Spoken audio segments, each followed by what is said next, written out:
and thank you for joining us here on the Neutral Zone. I am Phil Milani, joined as always by my trusty sidekick, my partner in crime. Really, the best way to describe this person is my everything. It's at Eric Dalala. Phil, I like what you've done with the place. Thank you. We are in the official Broncos podcast studio. You break in, or how'd you do it? Well, it's the season now, Yep. and these are important podcasts.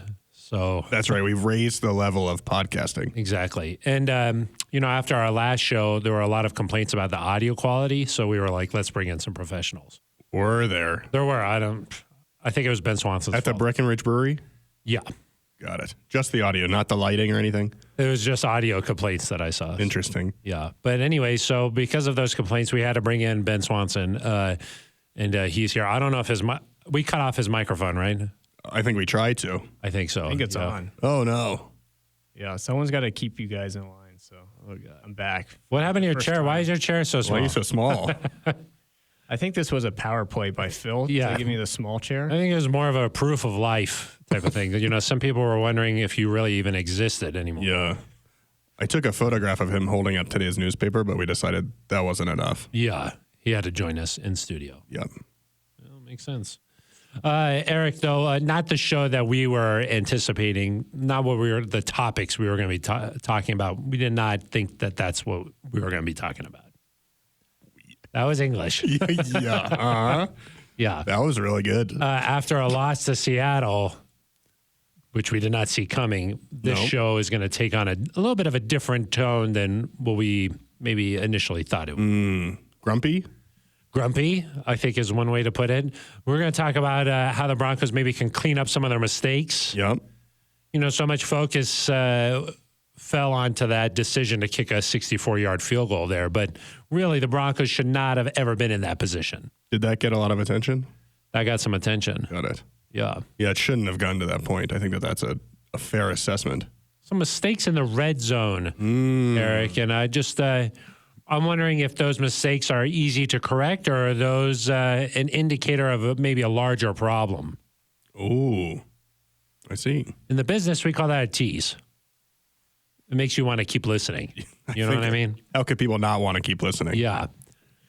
And I think that section of the show, that'll be in English. Perfect. Yeah. That's good. Not what we were. Not whatever you were doing. Yeah, exactly. Then also maybe the loss of Justin Simmons. How do the Broncos adjust after their great safety? I think I would say. Great, yeah. Signed that big contract before last season. Yep. They rely on him a lot.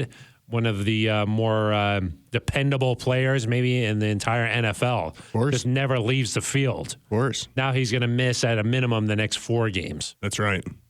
The last You time. got anything else to add, or just of course, and that's right? Well, that's what I normally do because I talk. You say, let's ride? No, you said that's right. Oh, I can start saying, let's ride, too. The last time Justin Simmons missed a football game, Perfect by Ed Sheeran was the #1 song on the Billboard charts. How long ago was that? That was the end of 2017. Oh, got it. I should have known that. Yeah, of course. How did I not know that? I don't think I'd ever heard that song until yesterday when I looked it up just in case it was like a fun song. How much did gas cost at that time? So we don't need to get political here. Okay, and then maybe we'll look ahead to this Texans game a little bit, but more from the framing of, is this a must-win game? Which, yes, it is. There's no doubt about it. This is a people don't have to must-win listen game. to that segment, I guess. But we'll tell you why it's a must-win game. That's why that's why Ben Swanson is here, because we're gonna drop some Stats, statistics, some numbers. Yeah, and he's gonna have to fact check those. Yeah. Phil, we had this whole plan for what today's show looked like, and then the script changed. We had to go and the rundown changed. We had to come and change everything about it, and Yeah, we're pivoting. We're pivoting. Do we have to change what day the show came out or no? Well, it's still going to come out on Thursday, but we're recording on a different day. Yeah, so really A lot of changes. A lot of changes. But it's still the same Phil Milani Yes. with a PH. Yep, Still the same Eric Dalala with an A. with an A. That is still confusing. Still non-traditional spellings. Yeah. Eric, there's a lot of ways that fans can be a part of this show. That's right. This is an interactive type of a show. They could join us in studio. That's what Ben Yeah, Swanson that's what did. Ben He Swan- showed up. Yeah.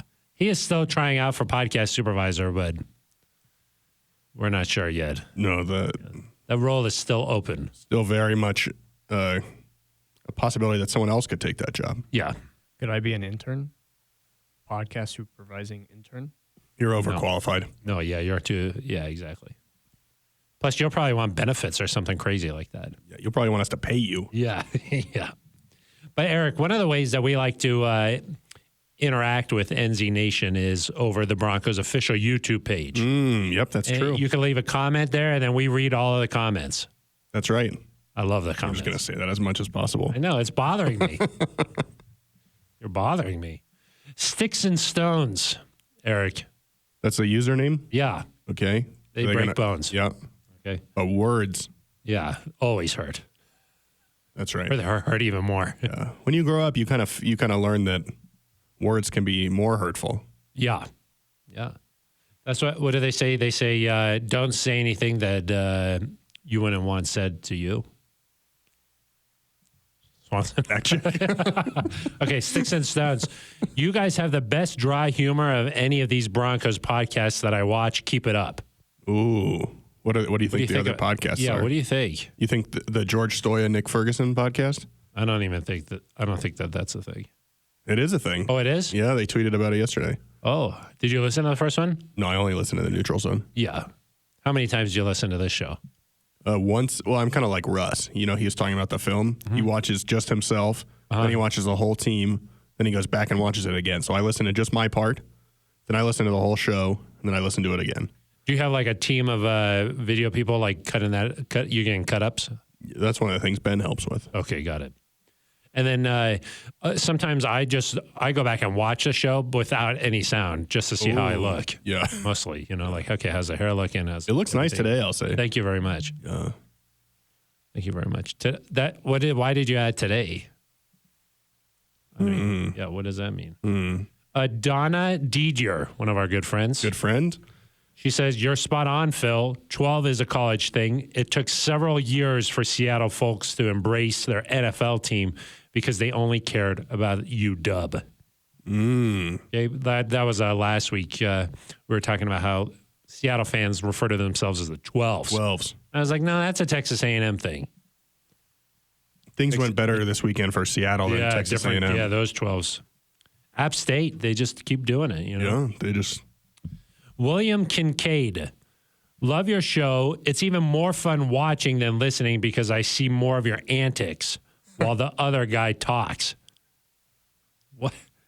Do you make a lot of faces when I'm talking? I think maybe he's talking about you think he's talking about your antics and I'm the one talking? And then he continues on. By the way, there has not been a Ben Swanson sighting in a while. Can you at least show proof of life? And no weekend at Bernie's tricks. Oh, I see. Now I understand why y'all wanted me here. William Kincaid, he was like, I need to see him. He was nervous. Hi. Yeah. Hi. I'm not sure which camera is looking here. But No cameras are on you. You can get you can get out of here now. Anthony Allen, felt like I just watched the movie Step Brothers, Mile High Edition. That's maybe Nathaniel Hackett's been watching our show. He loves Step Brothers. He does, yeah. He loves Step Brothers. Let's see. Do we have any other one? Oh, I wonder who Eric was talking about when he said he couldn't say who would raise the 12 on air because it was inappropriate. I still can't say. Yep. Just keep wondering that. You still can't say it. I thought it was a little bit disappointing who they picked. KJ Wright? Yeah. They couldn't get Richard Sherman up there to do it? He was Sherman was at the game. He was on the field. Yeah. Should have gotten him to do it. That would have been spicier. Survival Mindset said Russell should raise the 12. It would have been funny if he was just like, Could have been funny up there.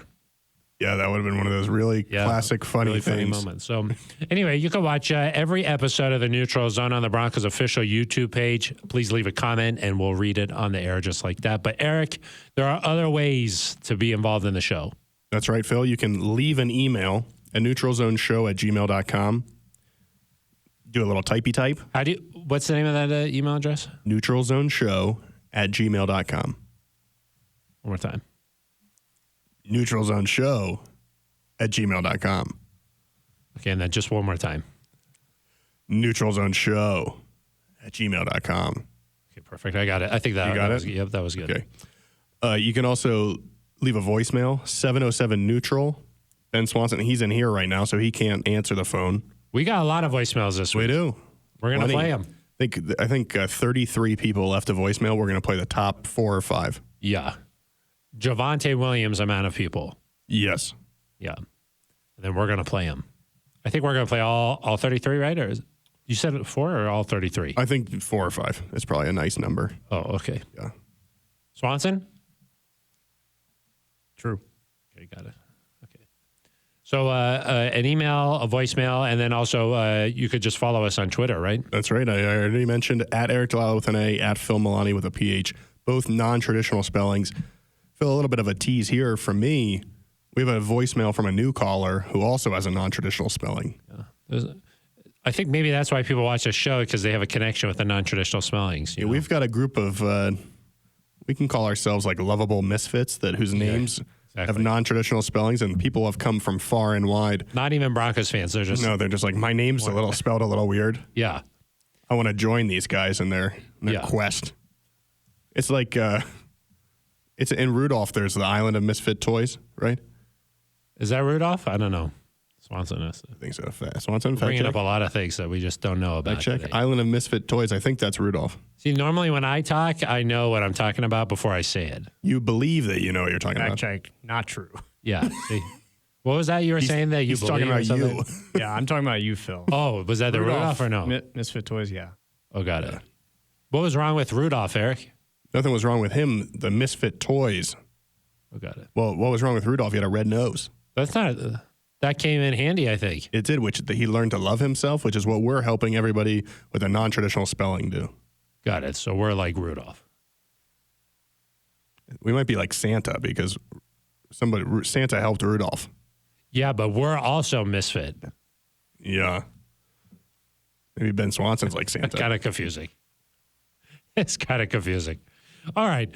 I think that we've fooled around enough. Rick Owens is not happy. Not happy. Let's move on to our first topic here on this episode of the Neutral Zone, and that is the mistakes the Broncos made, some of those red zone miscues, a lot of opportunities, particularly right at the goal line. The Broncos fumbled twice. There were some other opportunities where maybe they could have got into the end zone, did not. And as the game went on, it came down to that field goal. You okay? You're a little emotional? Yeah, I was getting a little upset there. Came down to that field goal, but it should have never really been. The Broncos should not have been in that situation. No. Phil, you like stats because you're a numbers guy. DVOA every day. Since at least 1994, no team has fumbled twice at the 1-yard line in the same game. I believe it was in the 80s. It was the Kansas City Chiefs, a replacement team, the last time that happened.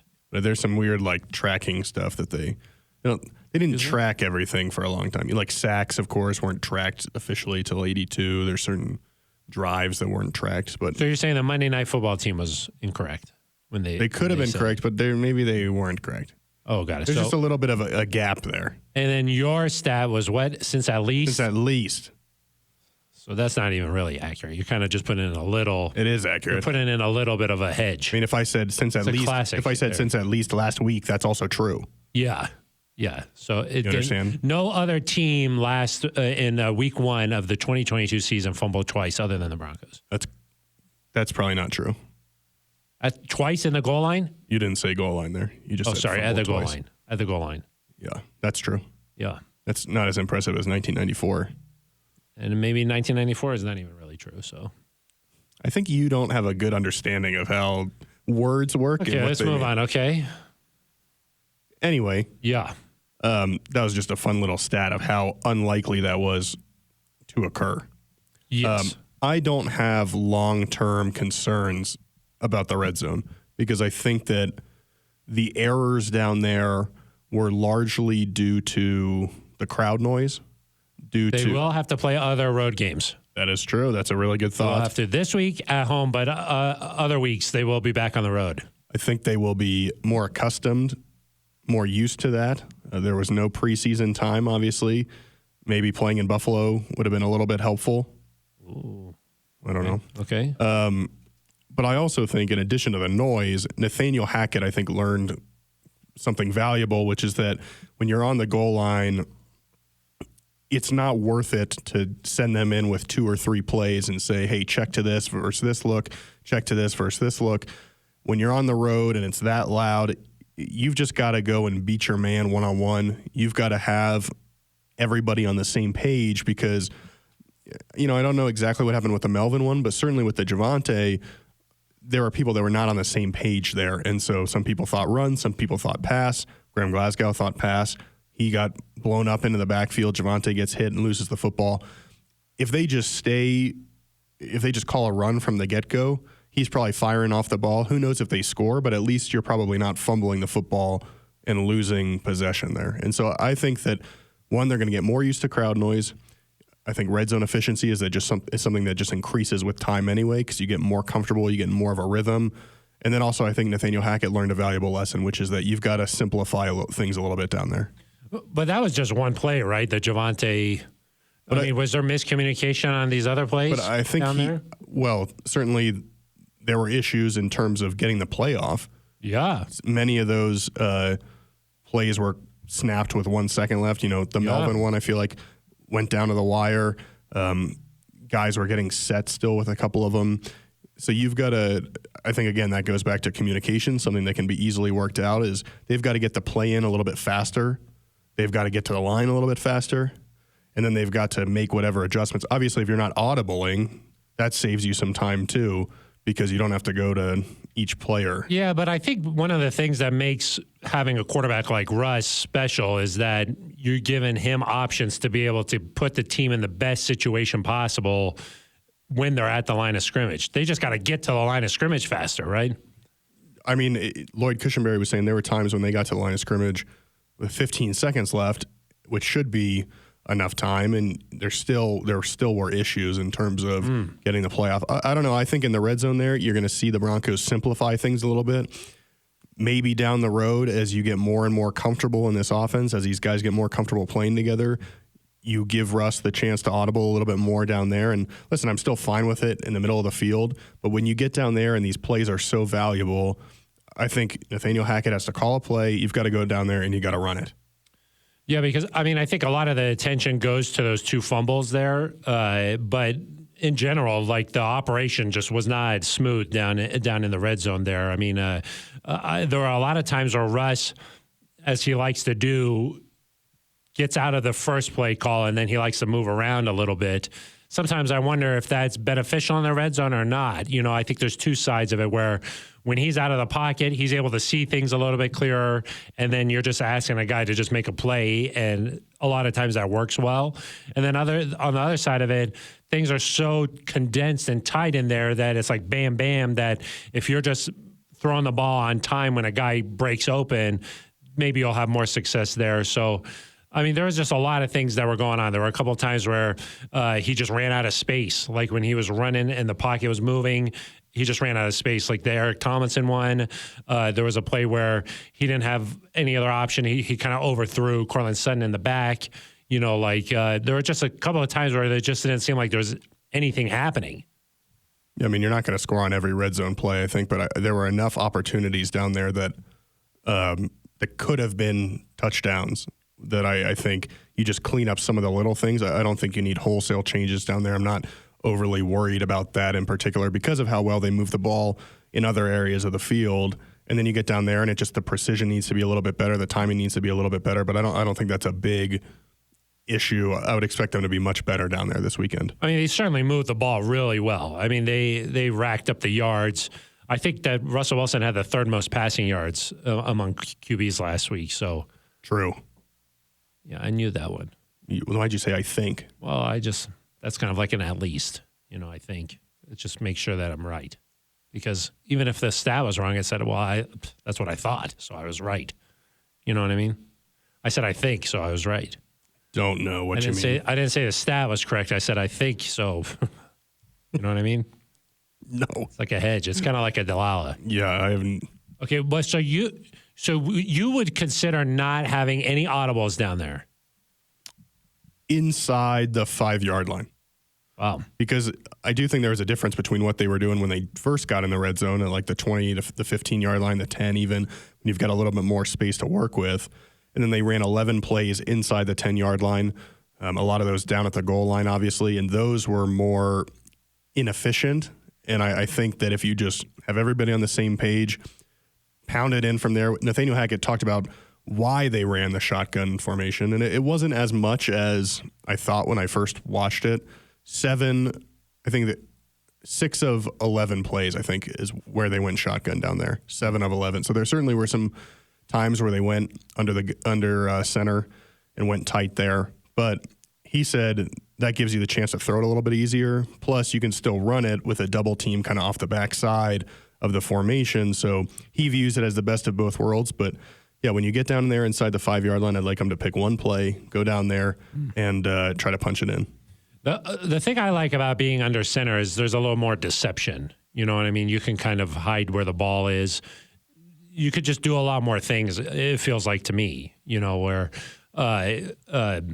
he could sneak it if he wanted to. He could turn around and hand it off. He could play action. He could just drop back and throw it. There just seems like there's a lot more options when you're under center.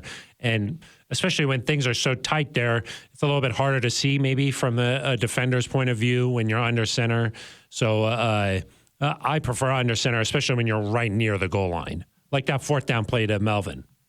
Yeah. I think there are times when it's appropriate. I also think the shotgun gives you the chance to run some RPO stuff. Yeah, like Andrew Beck, and so you have to be in shotgun for that type of play to work. Plus, if you're under center and one guy's unblocked, you're not going to have as much time to react as the quarterback to get rid of it.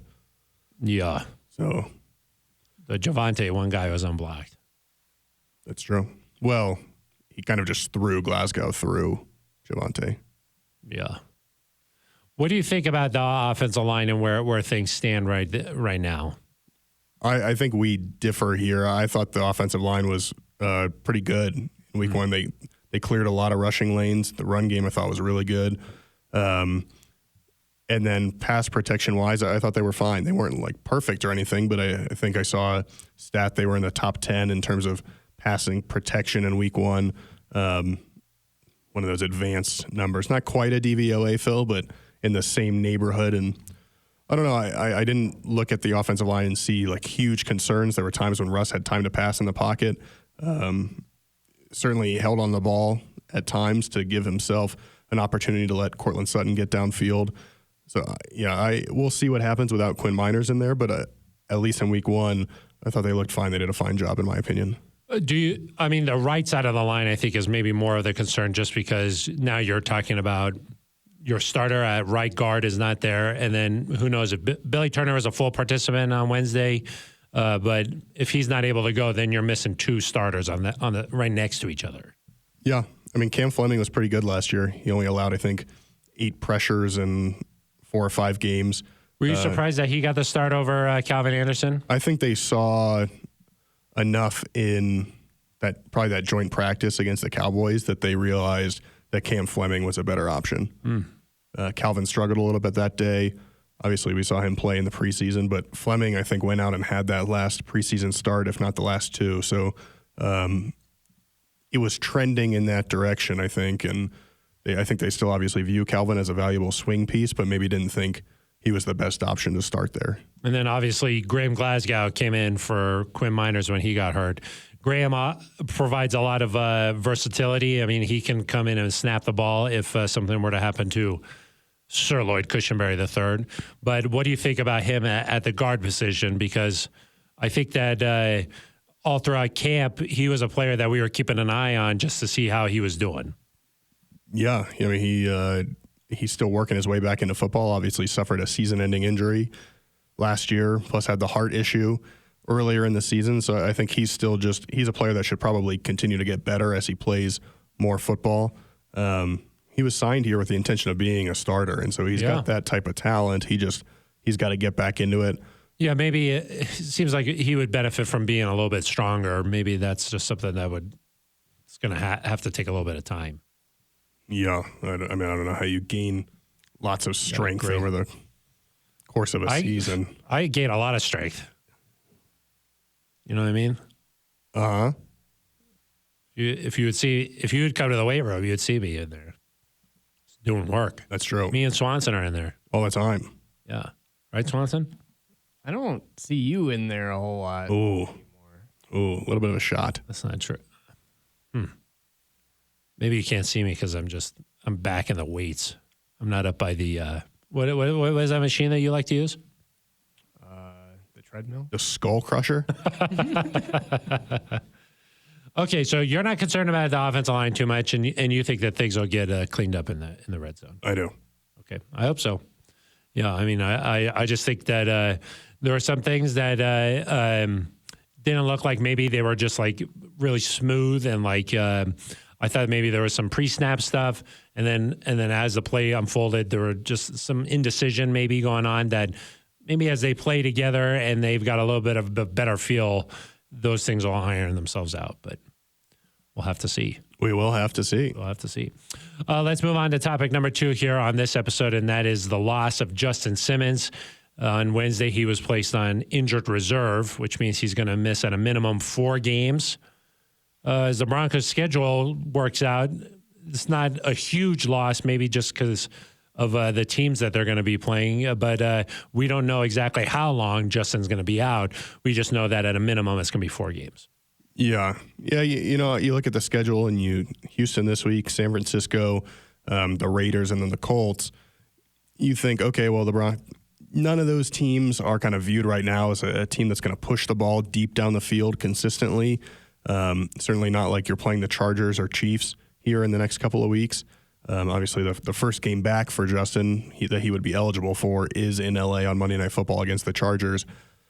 So I kind of look at it and I think, okay, well, you get a little bit lucky there that you're not missing one of those games with him. But on the other hand, I think that maybe we take for granted that some of those deep passes aren't available to those teams because of the job that Justin Simmons does. And like maybe the Seahawks did not really throw it deep at all against the Broncos. The 2 longest plays, one was a busted coverage, and then the other one was on a linebacker down the seam that also Kareem Jackson at least made it sound like the coverage was not correct there either because there was no safety back there. And so I wonder if teams like San Francisco or like Indianapolis or like Oakland or Las Vegas, man, 3 or 4 years still doing. Fact check, Swanson, Oakland, anything on that?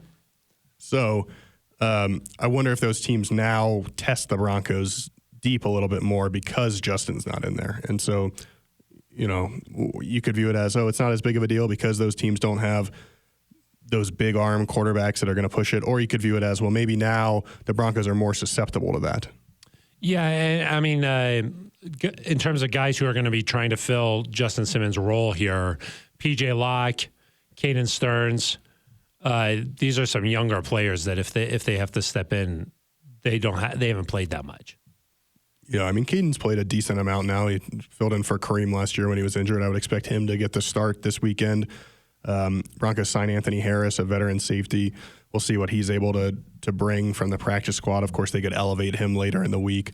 I don't know that I see him starting this week, but sometimes when you bring a veteran player in on the practice squad, they get elevated for a week and don't play as much, and then the next week maybe they take right that in step. there.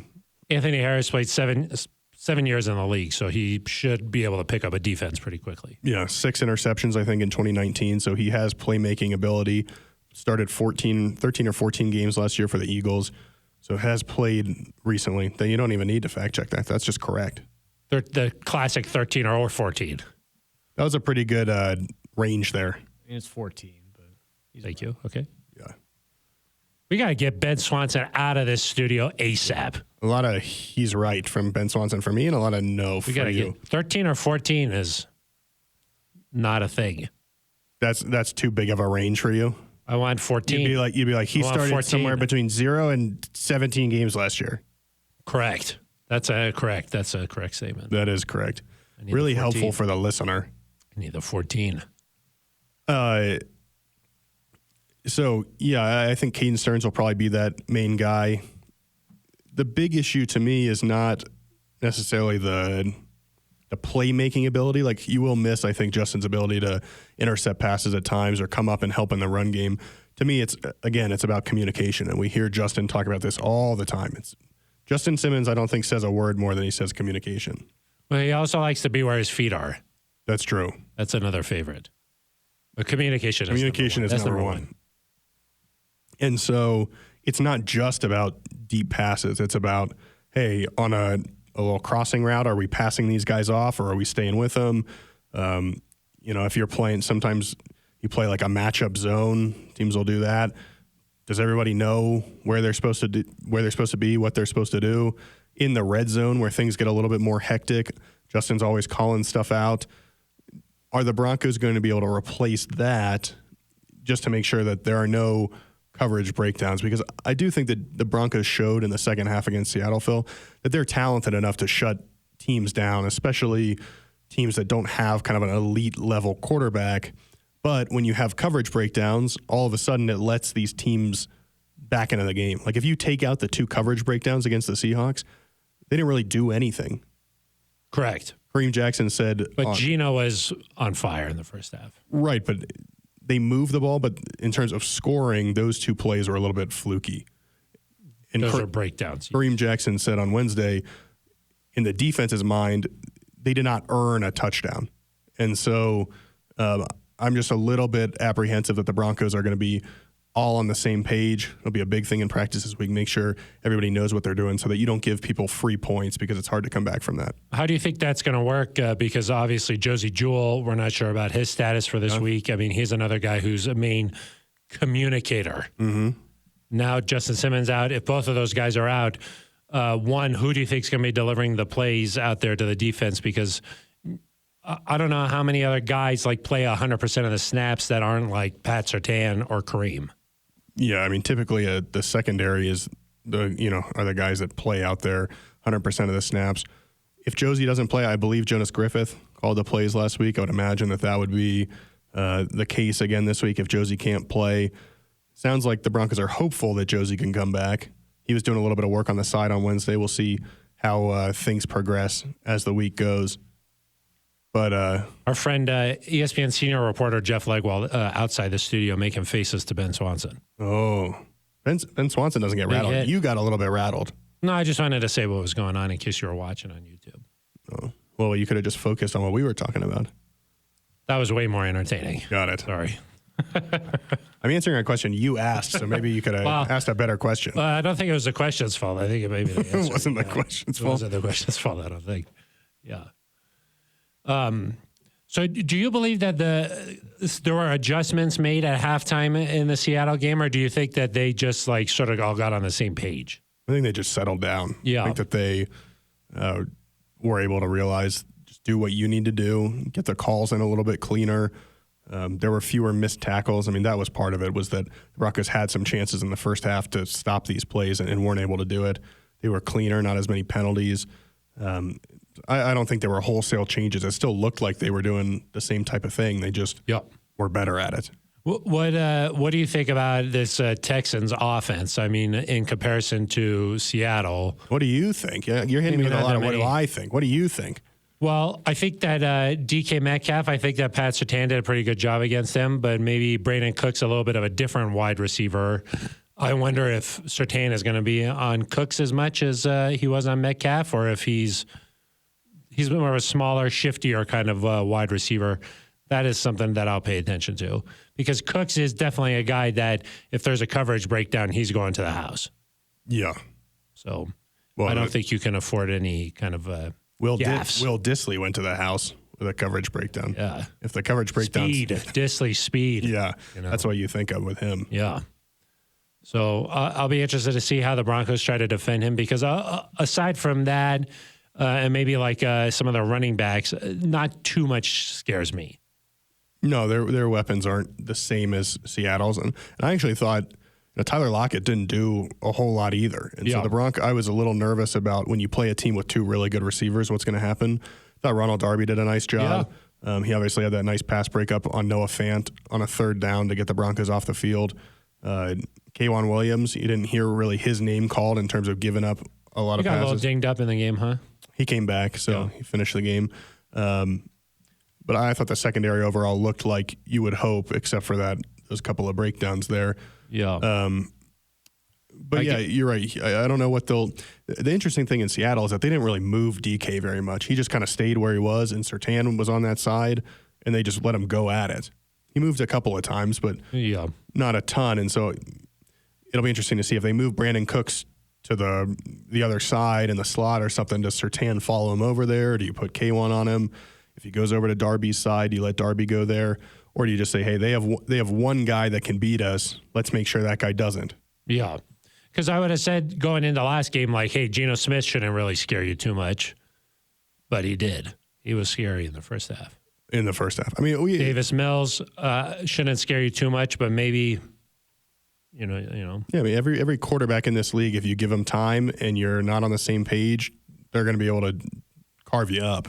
There's no doubt about that. But you saw when the defense was on the same page in the second half, the Seahawks could not move the ball. Yeah. They had 34 yards in the second half. I mean, they just couldn't do anything. And so you'd like to think that the Broncos could just start fast and start like that against the Texans, but the Simmons injury kind of throws a wrench into it. Yeah. Definitely wondering what kind of Broncos defense shows up here for this game. Yeah. All right, Eric. And then our final topic here on this episode of the Neutral Zone is this is a must-win game, right? Yeah, I think so. We talked last week that game was really critical. And the truth is you just can't afford to let any more of these opportunities slip away because they're games you're supposed to win. And if you want to be a playoff team, you've got to win those games. This is one of those games. You're a double-digit favorite at home. You've got to win this game. No team from the last two seasons has made the playoffs after starting 0-2, but more important than that was a nice stat. Thank you. That was good. Yeah, I pulled that out of my brain. That one was really good. You didn't say like between 0 and 3 teams made it, or like at least the last 2 years, or like you just said the stat. At least the last 2 years is also correct. I know, but this was a more definitive statistic that I could just say, wow, wow. That was nice. I was like, wow. Yeah. Yeah. It's good. Are you ready to move on, or you want to? Well, you had a nice little moment there. I wanted to give it its due. Yeah, no, I don't want to move on. Because you were kind of going too fast. I don't want to move on it too fast. Yeah, you want to hit a stat like that and just let it breathe for a little bit, because maybe somebody's driving in traffic, someone just cut them off, they just missed that. Yep. So you want to say it again? Yeah, no team from at least the last 2 years has made the playoffs after starting 0-2. Did you have an at least in there? Tossed one in just for you. Still the same stat, really. Yeah, at least the 2 years. What about 3 years ago? What happened? Can't tell you. Yeah, no idea. At least, at least.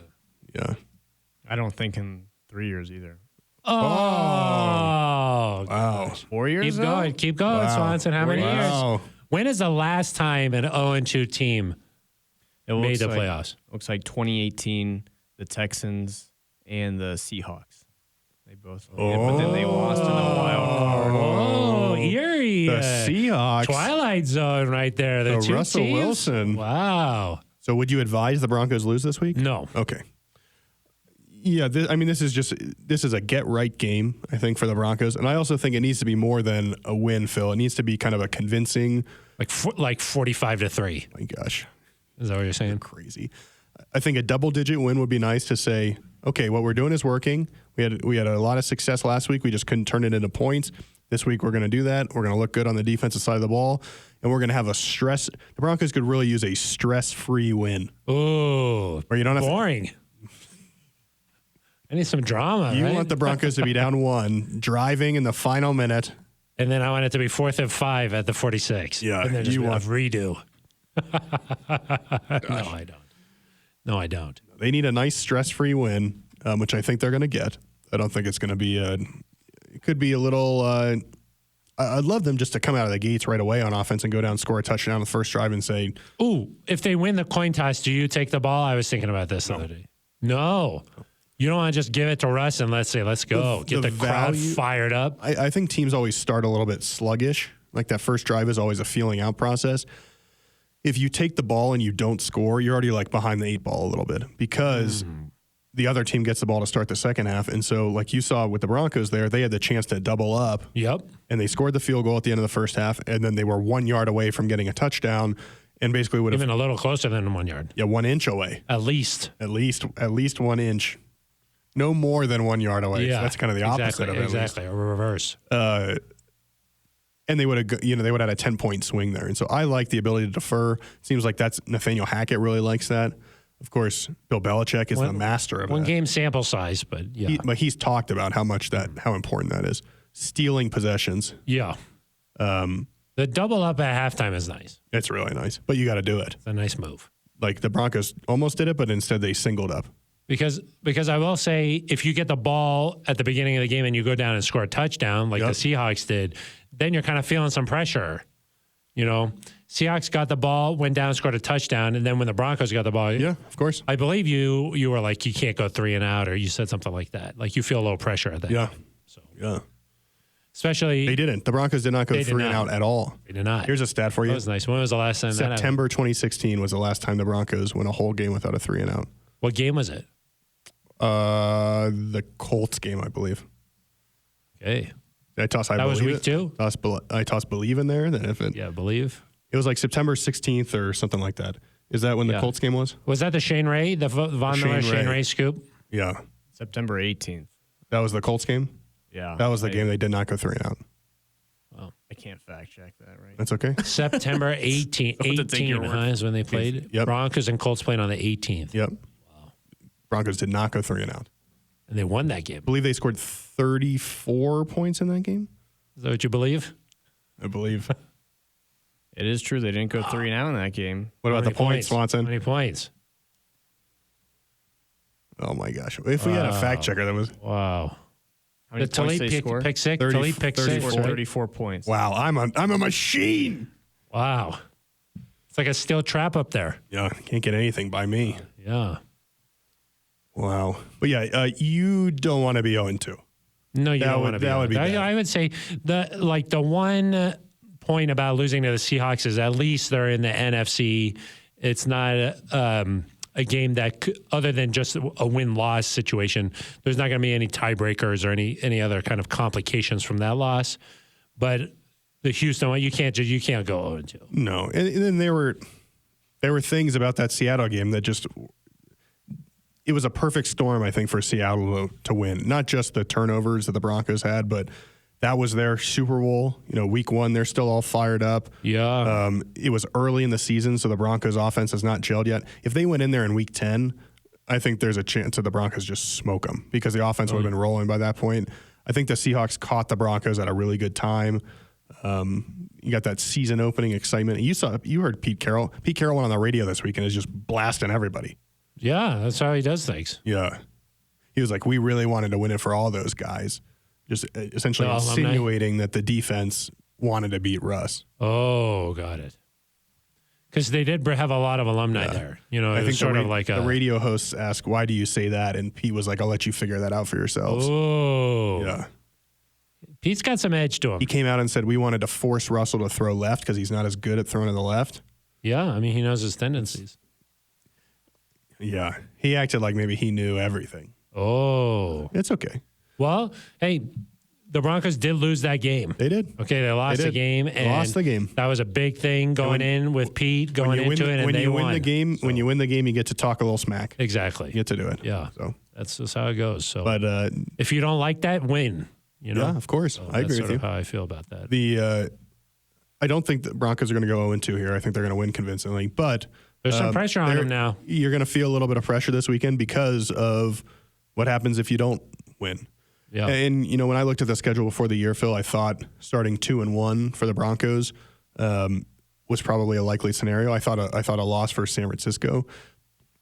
San Francisco didn't look as good in week 1. We'll see what happens this week. Rainy game in Chicago. Yeah, we'll see what happens when they play Seattle. But I maybe feel a little bit better about that one. So there's a chance you still get off to a 2-1 start here. The Raiders don't look as good as maybe I thought they would. Yep. And so I think you look at this schedule over the next, before the bye, and I think there's a chance the Broncos can get through this slate with just maybe one more loss. And at most, I think you can afford 2 and get to that stretch at the end of the year that's against the Ravens, I believe. Like when that starts that really hard stretch. After the bye, is that right? That's after the bye, but get to that really hard stretch against the Ravens at either 8-3, 9-2, something like that. Yeah, of course. Then you're in pretty. That would be a good spot. But listen, you lost some of the wiggle room that you had by losing this game. Yeah, you got to win. Yep. What do you think? Obviously, the Texans are coming off of a tie. A tie. with the Colts. I'm wondering what is your take on ties? Bow tie, long tie. Love a bow tie. Love a bow tie. A nice regular tie is good too. Skinny tie. Windsor knot? Double Windsor? What do you do? I go quad. Quad. Yeah. What's a quad? That's what Justin Simmons has. Yeah, his injury. Yeah. yeah. That's true. You do a quad Windsor though? Yeah. Not sure if I've ever seen that. Well, you're hanging out in the wrong crowds. You got an extra long tie. It's a long tie. It's a long tie to have that big. And then how big does it? It's like sort of the Shannon Sharp. Exactly. Yeah. It's like almost the size of the Rams Super Bowl ring. Oh, almost. Almost. Does it open up and then you have like a little other tie? There's another in tie there? inside. Yeah. Exactly. That's nice. Yeah. I mean, I'm sure the Texans are disappointed because they were up 20-3. Yeah. The Colts are probably like, wow, we got a tie. That's great. Somebody said, I forget who it was. It was either a Colts or a Texans player, obviously, but somebody said something that they did not know the game could end in a tie. Yeah. That, of course, is a rule that's existed for a long time. Long time. You don't want to just keep on playing and playing and playing. Right. So. Well, and now the odds of a tie are much higher because they've cut overtime to 10 minutes. 10 minutes. Which makes it, you never really know how important those 5 minutes were until they were gone. Yeah, that's true. You know? That's true. I think teams are very risk averse during overtime. They're not going to go for it. They don't want to give you the chance to kick a late field goal. So, and then you saw in the Bengals. I was going to say, game, they were just launching kicking them. field goals all over the place, missing them. Money McPherson, I thought he was going to make some of those. The snaps were not good. Yeah. I think their long snapper was injured. Correct. Yeah. So, yeah, you never know. They play the Cowboys this week. What if this game goes to overtime? Boom, 64-yarder. I think the only way this can end is for the Broncos to win the Super Bowl on a 64-yard field goal. Oh, could you imagine? That would be insane. Against Seattle. It'll be the first 1-16 team to ever. They'll just give them an exception into the Super Bowl. They're going to go 1-16. Is that what you're saying? No, I'm just saying it's possible. Fact check. Is it possible? When you were in Seattle, were you there? Is it possible? Fact check. I don't.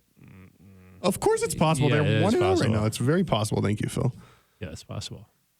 Broncos could go 0-17. That's possible. I believe Broncos can't go 17-0. Yeah, Impossible. I believe.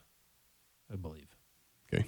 You think? When you were in Seattle, did you make any friends when you were up there, or no? When you were out there for that trip, I wasn't there to make friends, Phil. what were you there to do? Was it a business trip? I was there to win. Unfortunately, it didn't happen. It was. What kind of was your game day attire? Like, did you have anything suit. mint green or anything like that? No. I'm going to wear that this week. Oh, got it. Yeah. Well, you've got to consider what is best for my bike trip that I did. Oh yeah, how was that trip? A little sad on the way home. Did you make it to Portland? A or no? long pedal. Yeah, of course I did. Yeah. Yeah. Oregon, and then I got over to the Oregon coast. Really nice. Did you go to Cannon Beach? Not quite that far. Oh, got it. Yeah, but I just love wine Should have country. gone to Cannon Beach. Yeah, beautiful out there. Yeah, my wife's from Oregon. Really? Yeah. What area? Eugene. Oh, she's from Eugene. Yeah. Nice place. That is, yeah. Did you go to? Was she a duck? No, please. Oh, really? Please. What's wrong with the ducks? They quack a lot. Oh, Yeah. oh wow. Yeah. We'll chat more. You kind of just offended a lot of Oregon Duck fans.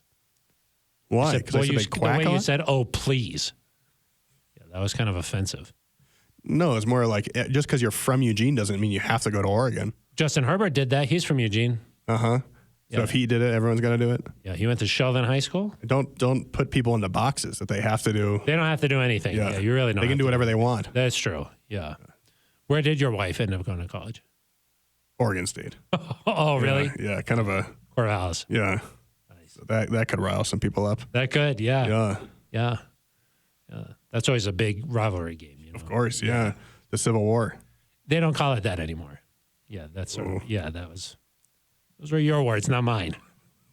So I'll just say that. The redacted. But so you had a nice trip though. Did you go to Banff? Of course, that was the way there. Yeah, of course. Yeah, nice. Yep. And it wasn't too chilly or anything, or it was okay? No, beautiful. September and Banff. Really nice. I advise it. Got it. Right now, Cycle Oregon is going on. I wonder if you bumped into any of those guys. Must have just missed it. You missed them, huh? Must have just you missed missed it. them. Okay, got it. All right, Eric. Well, should we get to some of our voicemails? I think so. Yeah, this is one of our favorite parts of the show. 707 Neutral. Yep. You call, and then Ben Swanson, he's not there to answer the phone. No. How does it work, Swanson? Tell us how it works. They just call, and I think we changed it so it doesn't ring anymore, so it just goes straight to voicemail. 2 beeps. How many beeps? A lot of beeps. Word is 2 beeps. Too many I've beeps. personally never called in. It's my phone. And then what happens? You get all of them this week, 33. Yeah, well, And then it's a tough screening process, right? Yeah, I go through it. I listen to each one like 3 times and see. First of all, one's audio quality. Which one's like top tier? Yeah, audio quality is a big deal. Shout out to AJ. He used to call a lot last year. Very bad audio quality. A lot. He called back. He called this? Yeah, he called did call back. He did not make it. I don't think he's going to make it. Yeah. And then what? And then what happens? I mean, because some of these Well, people there's a time limit to be aware of when you're leaving a voicemail. Yeah. I think it's like 3 minutes. So We don't want 3 minutes. Yeah. No. If it's that long We like- anyway, it's probably we not. like 1 it. minute. No more. I believe we like no more than 1 minute. Why don't you just say we like 1 minute? You like 1 second voicemails? There can't be no You want to can be no more everybody than call in 1 and leave minute. a 1 second voicemail just for Phil. no more than 1 minute. Hello. Okay. Well, Swanson, thank you very much for all that you do for the voicemails. I mean, that's a big part of the show. It's a lot of work. Well, let's get one started here. Let's start with our friend Jeff Flanagan. Hey guys, Jeff Flanagan. Oh, that one sucked. It's difficult to watch, but as with any loss. But at the end of the day, we lost on the road in a tough environment. Under unique circumstances, and we lost to an NFC team that it's not likely to have the same playoff implications as a divisional game or even an AFC game in general. Everybody is talking about the decision to go for the field goal at the end. I don't know that I would have done the same thing, but I don't mind it. I mean, it's easy to question it now in hindsight, but it was almost like Hackett is just taking the heat for the offense in this case, because we weren't punching the ball in all night. We were likely going to have to rely on Brandon's leg anyway. And, I mean, there's worst case scenarios to lose that game. Russ could have thrown a pick, which would have just led to an entirely different narrative. Brandon could have missed a closer, automatic field goal, and there would have been questions about him. And misses one from 40. I think there's a lot less. Obviously, Brandon wanted to make the kick, but there's a lot less criticism for him missing a 64-yarder than if he had to go out there and hit one from 40 or 50. Yeah, that would have been easier, but still. Like I said, I mean, we pay Brandon a lot too. That's a kick he can't make, and I'm on the call. Hopefully we can turn it around next week against Houston. See you later. Jeff seemed kind of down a little bit there. Huh? Yeah. Well, Phil, I now know where you got your point about the AFC versus NFC. You clearly listened to Jeff's voicemail, and then No. I called Jeff and I was like, "Hey, can you give me some pointers here? I don't know what I'm going to talk about." Yeah. Good that he gave you something. Yeah. I wish you wouldn't have left it in the voicemail. Yeah, that made it tough for you. Kind of exposed you Yeah, a little bit there. for the fraud that you are. Yeah. Gosh. Thanks for the voicemail, Jeff. It'll be okay. Very much. Yeah, he was a little bit down It's there. gonna be okay. Yeah. He didn't mind the kick, though, as much as some other people did. Some other people. Yeah. More than a one. lot of other. More than one. I think At that least. it's at least one, more than At least one. one. Yeah. That's what I think. So, Jeff, thank you very much for that one. How about we get to our friend Brandon from Iowa? Hey, fellas, Brandon from Iowa. Thought I would do a quick call in the morning after a tough road loss for the Broncos. I will say that there's a lot of things that they know they can clean up. We know they can clean up. Penalties were crazy. There's already questionable calls, of course, and all things considered, I thought we played all right. I know we obviously didn't do enough to win, but I would say that, my opinion, the 2022 Broncos are already a little bit more fun to watch than last year's Broncos were, just by the way the offense moves the ball, the way that you expect them to move the ball, the way that, you would expect Russ to play. And the defense will get it figured out. That's the first real game they've all played. We know none of them played in preseason, really. So look forward to Houston. See you there, fellas. Brandon, thank you very much for that call. If you're new to the neutral zone, that is not a sad Brandon. That's just how Brandon always sounds. That's his tone. Yeah. And also, he talked about the Broncos moving the ball there and then the defense figuring things out. So I know where you got all your takes from. Oh, yeah. It's Jeff Flanagan and Phil Milani versus Eric Dalala and Brandon from Iowa. Yeah, Brandon's a more consistent caller. That's Jeff true. Leaves us he brings it, though. Jeff leaves us. That's true. I do think they're a more entertaining team to watch than they were a year ago, and certainly the offense is. Of course you think that. That's what Brandon just said. I know that. The offense is also clearly much better already. Yes, More they were than getting easy chunk plays. Yes, and like I mentioned, no 3-and-outs, 4 drives of at least 70 yards. It seemed easier for them, and so many times, Phil, we've talked about, like when you watch the Chiefs play, it just looks so easy for them to move the ball. And in the past 6 years, 5 years, I'll keep Trevor out of this. The last 5 years, it's just looked so hard for the Broncos to do things. Like every drive was like, it would be like a 15-play drive, and it was painstaking, and everything had to be perfect. 4 yards, penalty would just ruin the drive. It was 3rd and 8. Russ was buying time, finding Cortland downfield for a big chunk play. They're throwing bombs to Judy. It just looked a lot easier. And you're just going to have so much more success when you're able to move the ball as easily as the Broncos did.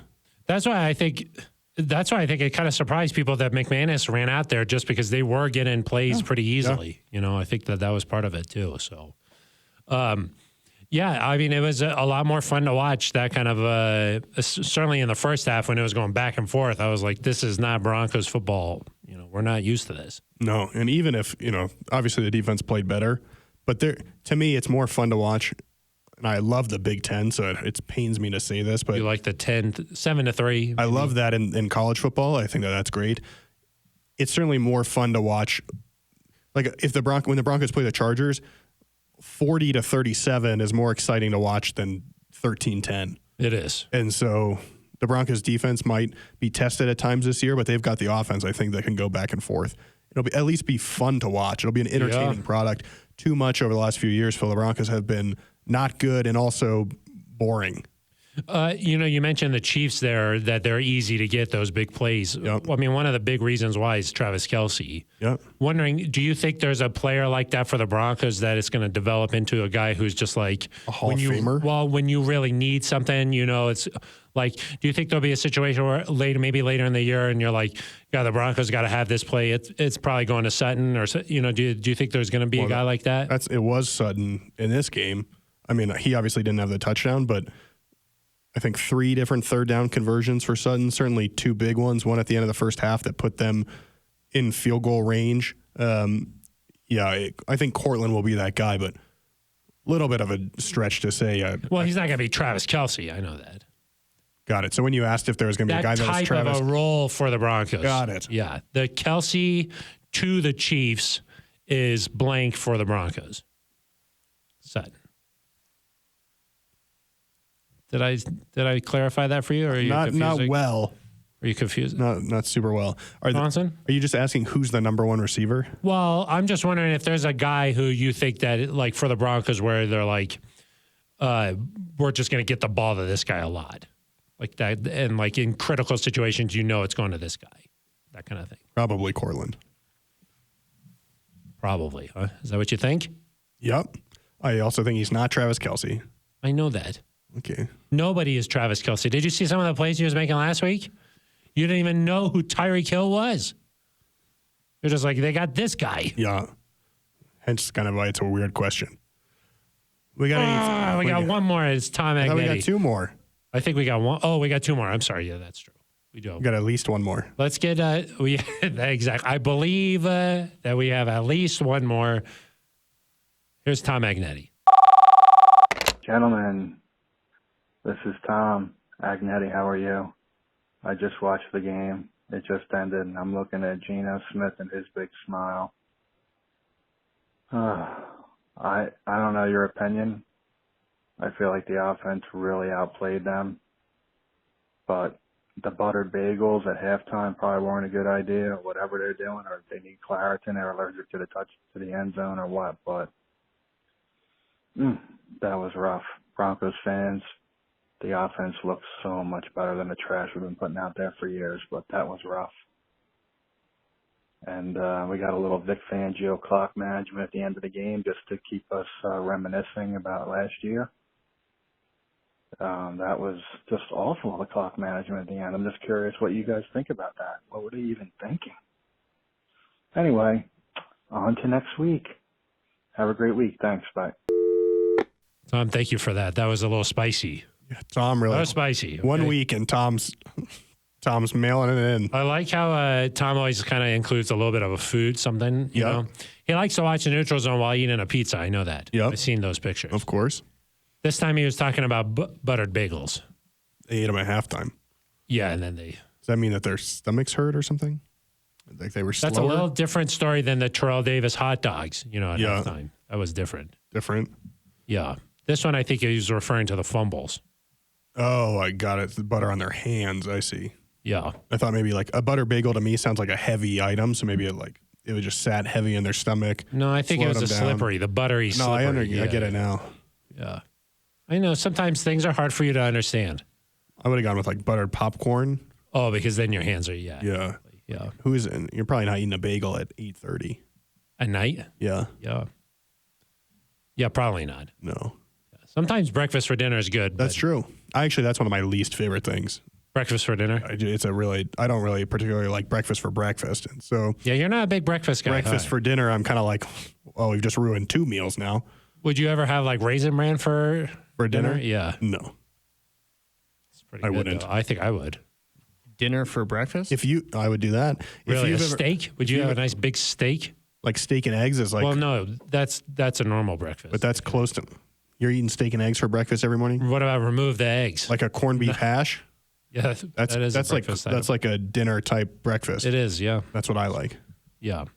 But you're a big coffee cake guy. So when you love a coffee cake. So when you admit it, when you have breakfast for dinner, I know you love coffee cake. When people eat breakfast for dinner, normally you're like, oh, they're gonna make pancakes. Yeah, waffles. They're gonna have waffles, bacon, eggs.